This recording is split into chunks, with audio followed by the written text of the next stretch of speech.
You know how the chest burster in that first Alien coming out sounds because there's nothing else cluttering the Yeah. space. It's Yeah, good. that's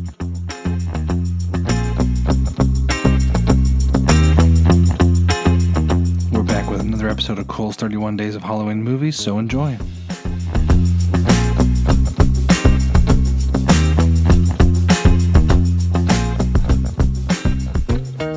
Cole, how was space? No one could hear me scream while I was up there, so that's a plus. A little alone time with me and my thoughts For and some better or for aliens. worse? Yeah. Before that, did you ever make it to your pumpkin patch last weekend? No, but we are going this week. Okay. Before Halloween works. Before Halloween Exactly. works. Yeah, gotta do it sometime. This is going to be the easiest one to remember which day was which. Normally we go chronologically, and I have to have a list in front of me or pull up my Twitter. I think I can remember going 1 through 7 in the Alien franchise. And just to be sure, you went in the order of release date, or was there a Order, specific order? yes, specifically release date. Maybe if because there were still a couple movies that I was missing here, so Okay. maybe if I do a rewatch sometime down the road, I'll try some other in-universe chronology watch thing. Yeah. Now I know where all of them go. Spoiler alert for a new movie, apparently. But yeah, Yep. I just went order of release date 1 through 7, skipping both Alien versus Predator movies because I have to do some self-care Yeah. during a month where I watch 31 movies. Okay, so talk to us about the first one. You love the first one. I already loved the first one, and I loved it sure. even more. I will love it till the cows come home. This movie, though, it is often put in people's top tier of just horror in general, and it is a wonderful movie. It's like the 4.5 on Letterboxd for me, where Okay. I really love it, and it's a perfect movie, certainly, but it doesn't speak to me the way other franchises or other, iconic scary movies do that I would list before I would list Alien as my personal favorite movie. But it's very, very good. Like Yeah. it's a wonderful piece of craftsmanship, and the going through the spaceship and the tight corridors and mashing science fiction and horror in the perfect way, and the single alien, the single unstoppable creature, everything from the themes down to the execution is wonderful in Alien. I know with watching it this past summer, I was surprised at just, like filmmaking has changed so much in how we show the creature and sound design and the rest of it, at how many like just quiet scenes there were. When the chest burster scene happens, the music cuts off. It comes out and then just scurries across the floor, and you're kind of like, wait, what? It's like, They allow that how? Foley to really get at you. You know how the chest burster in that first Alien coming out sounds because there's nothing else cluttering Yeah. the space. It's Yeah, good. that's true. The And cracking of the rib cage. yeah, you switch to handheld, you do a little documentary style, with these people just shooting the shit about lunch, Yeah. and then how the food sucks on this spaceship, and then all of a sudden something happens. As far as the creature design and how realistic or whatever else, the kills in this movie, flawless kills. Yes. And this is an opportunity. I've watched a lot of Halloweens and Friday the 13th and Nightmare on Elm Streets that get their yucks with creative kills. And that theme doesn't really start, and we don't see it in horror really until the mid 80s, where movie studios start realizing that eye answers are coming to these movies to see how the creature is going to kill you. In 1979, pre everything else, right? This is just actual horror and we're talking about science fiction and an alien that I hope does not exist in real life, but a make-believe alien actually killing you the way that it would in a raw, terrifying way. Okay, so with that in mind, you watched Alien October 16th. You followed right up with Aliens. Yes. How do the two compare in your mind? It is James. So James Cameron gets a lot of credit for Terminator 2 being arguably better than Terminator, and I think most people make that argument.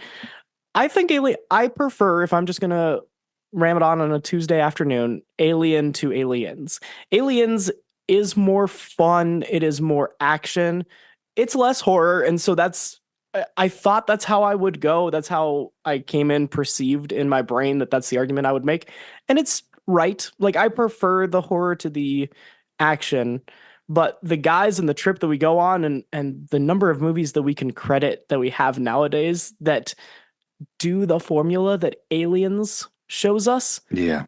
especially a lot of the other aliens that we get in the meantime copy much more from Aliens than Alien Oh, until good call. we get Yeah. to Romulus, I think. Hmm. And so that's Aliens is also a wonderful movie, and it is my second favorite so far. We'll keep a running Oh, okay. favorites list if you would like. So you liked the Queen, you Yeah. liked Sigourney protecting a child.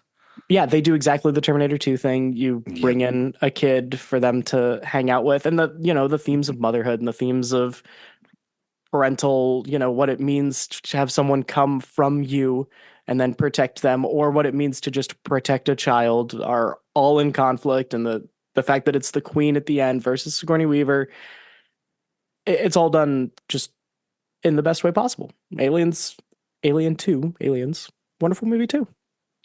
Yeah, I like this one. And it was fun. Some of the lines, of course, are so iconic. Get away, Yes. get away from her, you bitch. We call Uh, the aliens bitches in a lot of movies after this too. we That really comes back. do. And as far as it goes, I mean, that was a great one. That one is beloved. But Alien 3, not so much. So how did you No, like Alien 3? well, and now it's my third favorite, but it's not going to Oh, stay at the bottom of the list either. And I okay, know, okay. like, Fincher himself disavows this movie, which is, it Wonderful. makes sense. It's probably the worst in his filmography. I'd have to go and check it out. But yeah, it's certainly not good. And you can tell that it's now more of a studio coming in and giving him direction. And now I love putting these movies in the context of when they come out, especially the big horror franchises, because you see what studios are trying to get out of their movies. And a Yeah. lot of time passes between Alien and Aliens, right? 7 years or Hmm. 6 years, right? It's to the late 70s to mid 80s. And then we're in the 90s for Alien 3, Yeah, if I'm not mistaken. 1992. Yeah. Yes. And again, the whole horror boom has now come and gone. And they're trying to, dig up some either nostalgia or something. To their credit, they do close the Ripley story fairly well. There's a lot of talk about what is a trilogy and what is not in franchises that have expanded and spun off and gone in different directions. Yeah. And I think the original Alien trilogy is a really solid trilogy. The third is obviously the weakest in the same vein as Terminator and also Godfather and whatever else you want to put up against it. But I don't know if it's so obviously unwatchable as some people make it out to be. I think quite possibly the most iconic single scene, or if you want a screenshot of Alien on the internet, it's going to be in Alien 3 when Ripley has her head shaved and the alien is right next to her and it's realizing we don't attack her because she is one of us now. We protect our own. We do not attack. And so Ripley has this alien now within her. She becomes, and thematically it holds, right? She goes to an all dude planet and we see the conflict between, and I think it's either in this one or in Resurrection the next, where the computer goes from being called mother to father and is screaming at us that this is from a different perspective and it's not always a good thing. And now Ripley has to hold her own against a lot of human antagonists that she didn't have to before. Yeah. Where the military dudes and aliens were sometimes idiots, but they were mostly still on the same side. Whereas Ripley's actually against some humans in this one in a kind of zombie movie way, where really the bigger threat is the people around you that are also trying to survive rather than the monsters themselves. Yeah. And so, yeah, they still have some good themes. It's not good, right? I could tell you all the things that are in this movie and make it sound a lot better than it is because at the end of the day, it was a disappointment. But I think it's better than most people give it credit for. Yeah, this one seems to get written off a lot. But you're right. I was watching Aliens, waiting for that scene that we always see the photo of, or like the little clip, and I was like, "Oh my gosh, it's not even from James Cameron's movie. It's No, Alien 3." And also, yeah, for everyone listening, if you didn't know, David Fincher, pre, all of his best movies, just worked on a little second sequel to Alien. a lot of directors get their start in horror and then go on to do better things. Yeah. And I love going back and seeing the little crumbs of greatness in those horror movies. Fincher Fincher didn't show us a lot. This feels more like a studio movie than a Fincher movie, and he was able to resurrect his career in wonderful ways later on. But no, I don't think there's a lot of Fincher here. It's pretty ugly, and it's supposed to be. They go to a prison planet. The timeline of Ripley's life up till this point, because she keeps going into cryosleep at the end of movies and then Yeah. being woken up from cryosleep at the beginning of the next one. And so for her, even though hundreds of years pass and then like a couple 200 more years pass before we get to the next one, but she just keeps going to sleep and then waking up and is immediately thrust back into fighting freaking aliens. If only any other movie used the same kind of plot device. Going to sleep, Mm. wake up 100 years later. Oh my gosh, they're still here and they're in a different Yeah. planet. No one believes me. It's kind of fun. Alien 4 is called Alien Resurrection. And so at the end of Alien 3, we get a conclusion to Ripley's story. She has spent 3 movies now with her sole purpose being do not let these aliens get back to Earth. And she succeeded. She even had an alien within her. In the final shot of 3, well, Hmm. the big one is a pretty poorly CGI done shot of her falling into lava and taking the alien down with her. And she has concluded there are no more aliens. We beat them. We're done. And Until so in Alien 4, they resurrect her. They clone Ripley, and they're trying to clone and merge. And this is a theme that ends up surprisingly coming up in later movies, but they're trying to morph humans and alien hybrids together to create the ultimate war machine because the company of the first 3 movies and the company that's always the bad guy, because truly the first movie came out in 1979, but 80s businessmen are the bad guys of all of these movies. The company Yep. is the bad guy, and they are trying to take this thing that Ripley knows and we all know will just kill everyone and make it into a weapon of mass destruction and a war machine thing that they can make some money off of, because war is the greatest profiteer in the history of the human race, and the company knows that. So we're trying to breed human alien hybrids by using Ripley's DNA and having Super Ripley. And this is our 8th iteration of the clone, the Ripley that we have in this movie that gets to hang out with Winona Ryder and the rest of the crew. And Alien Resurrection is my least favorite Alien movie. We've been going downhill in quality, albeit by different jumps and leaps to this point, but Alien is my favorite, then 2, then 3, then 4, thus far out of the first 4. okay. And this is just a tacked on extra ending that we didn't need, I think, in the vein of Toy Story's trilogy, where it's told a solid 3 movie stretch, and then we got a 4th where we say goodbye again, and we didn't need that. So Ron Perlman couldn't save this movie. There are some valid action dudes that crop up in several movies, and Ron Perlman's a fun one in Alien 4. Yeah. There's a unique death of alien, I believe, that's here in this 4th one that made me think of a Final Destination movie where the alien is pulled out of the spaceship by his butthole, and Wow. that is in a Final Destination where the dude goes down and his butt sits on the bottom of a pool and he gets sucked up from his intestines that way. That's where we're at in the Alien movies. It's not good. Woof. Well, I was going to say this one was written by Joss Whedon of I was shocked. You see credits that, like I said, David Fincher. There's not a lot of David Fincher that I see in the 3rd one. There's no Joss Whedon that I see in this one. There's none of his patented ping pong back and forth, funny, smushy, whooshy, invent words and make it feel real Buffy dialogue here. But it's technically written. Yeah, and speaking of Toy Story, right? Joss Whedon has a directing or a writing credit on the first Toy Story. That's This true. does not elevate to that level. Sometimes people get called in, tack a name on. You don't really know how much they've done. So, or their script gets a total rework by someone like Joss Whedon. There's nothing of the original left over. Woof.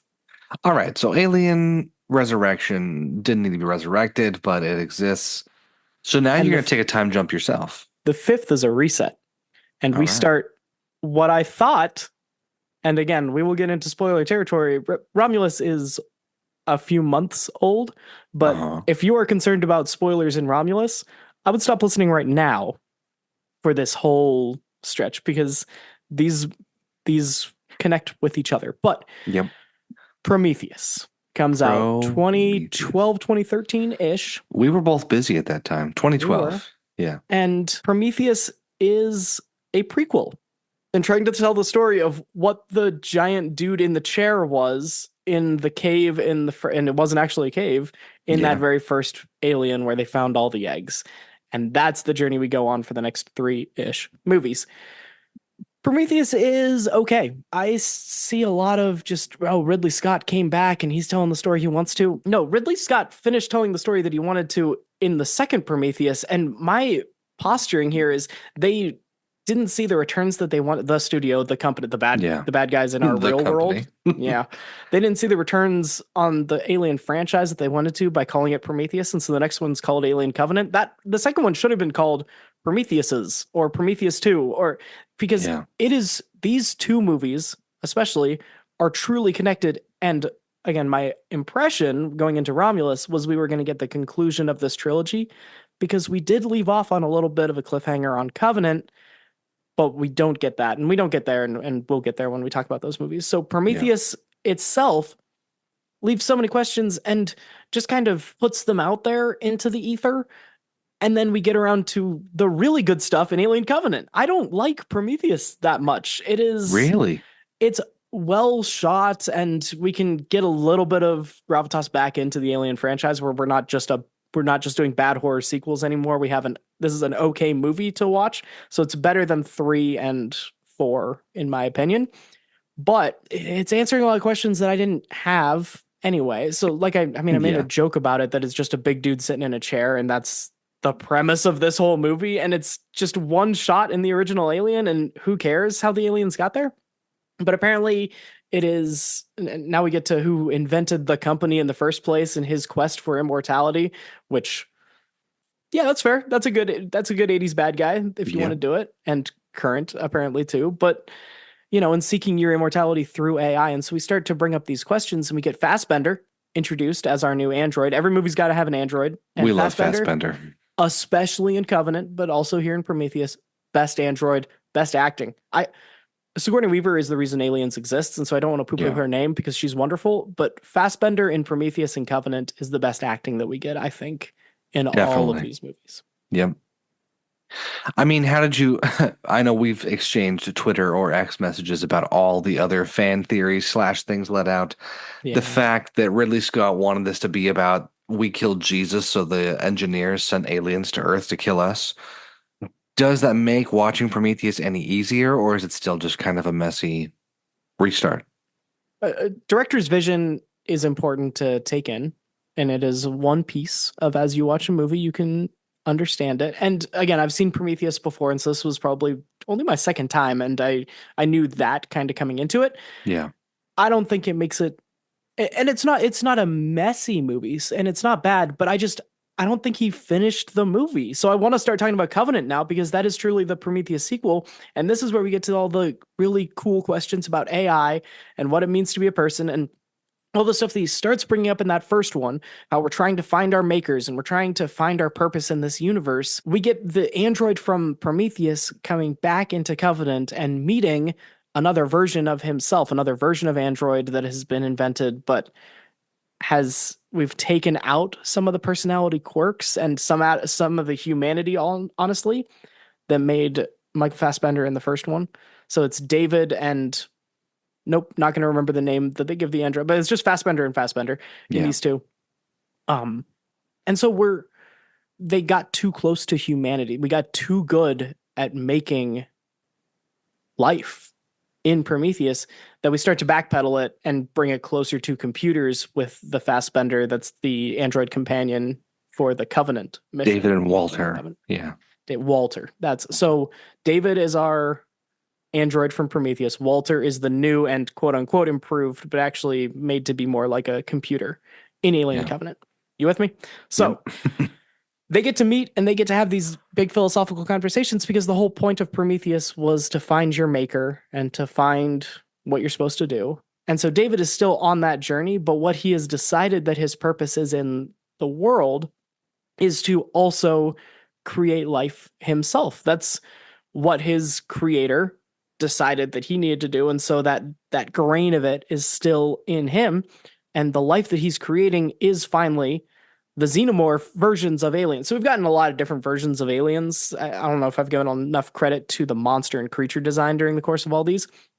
And We've seen dog aliens, we've seen original aliens. In Prometheus, we don't get an old classic, the alien from Aliens Alien, until basically a post-credit scene where it's coming out of the engineer, the original, the big dudes that were the creators of human life. Yep. But then in Covenant, we walk it back and say, oh, actually, it's Fassbender, the android that's inventing and getting us closer to this perfect version, this perfect killing machine that is the aliens. And so, every time they come out of a different person, the aliens look a little bit different. And so Fassbender has engineered and gotten the eggs in the right place where they can truly be the xenomorphs that we all know and love from the first 4 movies. So, what was that one dude that just pops up as fan service at the end of Prometheus? I feel like Ridley Scott was just told by the studio, you have to show a normal alien sometime.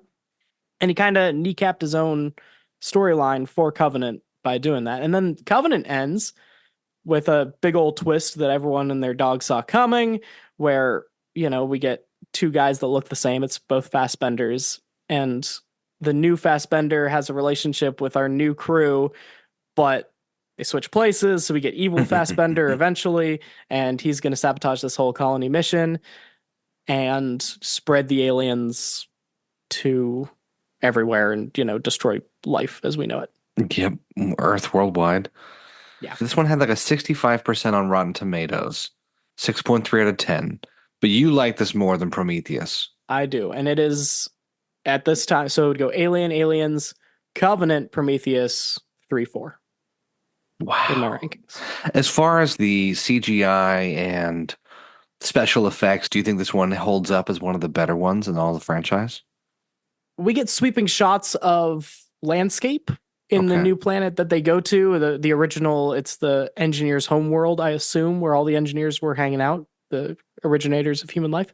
Mm-hmm. And when our new ship, the Covenant, goes down and visits here with the storms, it looks the best. And then the aliens themselves are okay. I would say that it is the next movie where we get the best blend of practical and CGI, making the scares and making the monsters their best version of themselves, and that's Alien Romulus. Yes, sir. Alien Romulus 2024. You didn't see it in theaters. You did rent it, right? Yes. What did you think? What did you know about it coming into the movie? Absolutely nothing. Fantastic. I assumed, again, I'd read a little bit online after watching Prometheus and Covenant that Ridley Scott's original vision was to make a trilogy. And so you told me not to look up anything, so I didn't. And I assumed that this would be the 3rd part and we would get I didn't even know that Fassbender was not in this. So. Oh, yeah. We get in, we're going for a little while, and then the surprise of the android is that it's not Fassbender that comes back, but it's Ian Holm. Mm-hmm. The android from the first Alien. And so this movie plops in between Alien and Aliens, where that android is still on his mission to take this ultimate killing machine back to the company and allow it to spread. But we get a new young group of ragtag misfits that have to stop that from happening by killing all the aliens. Always a good plot. Always a good plot to be stuck on a space station with aliens. They have a great logical reason to be in there in the first place. They have a great ticking clock of the ships falling out of orbit and going to hit the rings around whatever planet it is that they're on. Yep. And through about half of this movie, I thought it had potential to be better than the first Alien. Like, it was spectacular. Yeah. But then this is a horror director. He's the guy that gave us Don't Breathe and a couple other horror movies that I really love. And so the horror is truly back and the visuals are leading us to that. There's one shot, and it was less than halfway through the movie that I thought this is on track for being an amazing, amazing movie. It's the shot where the aliens have taken over in their little spaceship, or they're being abducted, and the ship is traveling outside the space station and it's lighting up each window as we go. Mm-hmm. And they're doing interesting things now. And then the whole back half of the movie is going from set piece to set piece to set piece with not a lot of connective tissue in between. And each set piece was so freaking good, right? We can't shoot the aliens with guns because their acid, blood is going to go through the hull and we'll all get sucked out into space. And so we're going to turn off gravity and do our shoot 'em up. And then there's all this acid just floating and we got to sift our way through that. Amazing. Amazing. Yeah. okay, we got to be really quiet because all the little chest bursters that haven't gotten, or all the little, mouth suckers, what are face suckers, Hmm. are on the ground and they're rattling around. But we got to be super quiet so they don't hear us. And we're going to raise the temperature to 98.6 so they can't sense us because they have heat vision or whatever. But then, the one girl is dying. And so she calls up the other guy and they hear us. And then we just get that run. And they Yeah. have to run and they have to outrun him. All great set pieces on their own. But we just were going from one to the next to the next. And eventually you just lose tension, right? Yeah. One person dies, we get our little, horror trope of losing one member of the party with each set piece that we travel to. And so it's well constructed. It just there's a reason most horror movies are a tight 90 and most action movies are 2 hours, and there wasn't enough, I think, big action and funny and what Marvel movies have to justify a 2 hour runtime. It was trying to be really good, right? Trying to be the movie that I prefer and doing the good, thoughtful horror and those kind of set pieces. It just, we got one or two too many of them as we drug out the runtime through the third act. And at the end of the day, it's still a fantastic movie and it Yeah. still would be my third. So my final rankings go Alien, Aliens, Romulus, Covenant, Prometheus, 3, Resurrection. So it's still very, very good, but it was on track. And if you look at each, and this is, I'm a little higher on 3, but I can acknowledge that it's a bad movie. But there's at least scenes in 3 that are great. Yeah. 20 years from now, we're going to be showing scenes and the set pieces, and these clips can go viral on TikTok very easily. That, oh, this is the best thing that Aliens has done since the original Aliens. Okay, but there's 2 hours of this and it doesn't all coalesce in the perfect way, the way the first 2 movies did. But individually grabbed, so many amazing things to love about Romulus. Yeah, I had it ruined, or some of the scenes partially ruined because people were clipping so much on TikTok and they were showing, and I was like, okay, first off, how do they have this? Second off, that scene looks amazing. Like you said, not the greatest plot all the way through. There's moments that are just too weird. I don't know about you, but when I knew that the girl was pregnant, I was like, ah, crap, here we go again. Another chest burster is going to come out of the pregnant woman. When they show us the little X-ray machine, Yeah. and it's like 2 minutes. You can't Chekhov's gun doesn't count as being Chekhov's gun if we have one scene transition in between when we get introduced to it and when we use it. And Yeah. yeah, that did look really cool when she shined the light through her hand and could see her arm X-ray. But as soon as you see that, you're like, okay, so we're gonna use that to see the alien inside of her when she gets like when there's an alien inside of her, right? And Yep. then the next scene we do. Yeah. And so it's all there. There's such good vision, and every single scene looks good. Yeah. There's just kind of too many of them, and we didn't tie them together in the best way. But like the plot of these kids, and again, we're now doing kind of teenagers, mid-20s. That's horror, like 101. They're trying to escape this planet. We get the sci-fi of it all. We get the doom and gloom of the company being the bad guy looming over because our original hero. Nothing will get me to root for you more than outside forces of this like ambiguous big company just trotting unchecked on the little guy. She did her time and then she goes to get her little visa to get off the planet, and magically the company has decided, oh no, you actually need twice as many hours to work. We just Yeah. decided that. Okay. Now I'm with you. That's freaking screw the big guy. Stop doing that. Yep. Alien Romulus, big hit. We have our review from it up a few months ago. I'll kind of link here. And that one is for rent right now, or for those willing to wait, you can also watch it on Hulu in November 2025. And that makes sense. 2024. And we didn't, yeah, November of 2025 might be 25. off of Hulu by 2025, the way things rotate through. But if you want to get caught up on all the other Alien movies, they are all available on Disney Plus or Hulu. That is where I watched them until you get to Romulus. And then when you get to November, you can do the whole marathon like I did. Yep. All right. Well, what's tonight? Where do you go after space and aliens? Tristan, I am happy to tell you I have no idea yet. That's I exciting. was so planned. I had a whole week where I was working through a franchise, and I haven't even looked at my list of potentials to watch because I knew I was just watching another Alien tomorrow every single day for a week. And so now I get a break. Now it's going to be something else, but Anything but aliens. it's not Aliens. Yeah, it won't be sci-fi. I'll try to spread it out, but I very much enjoyed this little marathon. It reminds me that this franchise, for all of its ups and downs that every franchise has, this one's pretty dang consistent. And the fact that we get Ridley Scott back for Yeah. installments 5 and 6, all the way, 40 years after the original, that's pretty cool. And he does a serviceable job, and he's Ridley Scott. So, and then Well, getting like all the way Ridley. back to horror roots at our 7th entry being I mean, it's the second best horror movie, certainly, because it might be the only two that should really count as horror. This is something we didn't talk about, the fact that it's a horror movie marathon that I do. And really, Alien and Romulus are the only two that are really, really horror in this whole Yeah. thing. The other are much more sci-fi adventure and Yeah. thriller. But in space, when your tagline is in space, no one can hear you scream. Yep. I think you've bought enough goodwill that you're a horror movie. Well, that's 8 out of 10 days. The last 10 days you've watched space movies. Jason X, and then you had a little break, and then all the aliens. So That's right. bring it on home. I'm excited next week to talk about what you watched on Earth and to continue this 31 days of horror Halloween. Can't wait.